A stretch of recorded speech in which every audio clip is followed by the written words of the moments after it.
Ngayon ay kilalanin naman natin ang best defense at best perimeter in the world daw, malakas mang trash talk at dating bad boy ng Memphis Grizzlies na si Dillon Brooks.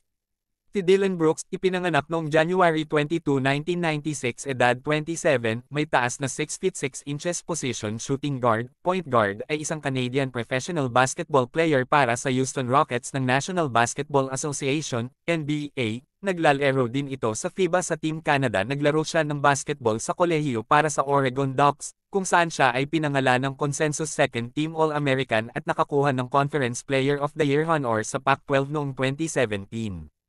Napili si Brooks sa ikalawang round ng 2017 NBA Draft. Tinimulan niya ang kanyang karera sa Memphis Grizzlies na nakakuha ng NBA All-Defensive Second Team na parangal noong 2023. Sa kanyang tatlong season ng karera sa kolehiyo, si Brooks ay nag-average ng 14.8 points, 4.5 rebounds at 2.6 assists sa 28 minutes of playing. Memphis Grizzlies 2017 hanggang 2023. Si Brooks ay na-draft ng Houston Rockets bilang ika-45th overall pick ng 2017 NBA Draft at pagkatapos ay agad na ipinagpalit sa Memphis Grizzlies, at nag-average naman siya dito ng 14.5 points, 3.1 rebounds, at 2.1 assists per game sa loob ng 6 na season.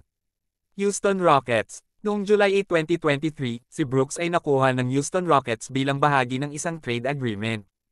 Kilala din si Brooks sa mundo ng NBA bilang malakas mang trash talk dahilan kung bakit lagi itong na-e-eject sa mga laro at noong ng 2023 NBA Playoff Series ng Memphis laban sa Los Angeles Lakers, ay sinabihan pa ni Brooks ang kanyang kalaban na si LeBron James dahil sa pagiging matanda.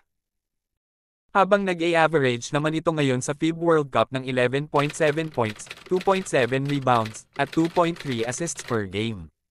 Ikaw isa Karen ba sa natutuwa kay Dillon Brooks? Kung oo ay i-comment mo na sa ibaba. At kung ano ang masasabi mo sa the best perimeter defender in this tournament in the world in the NBA na player na ito. At wag mo na rin kalimutan mag-follow at mag-share. Maraming salamat sa panonood bro.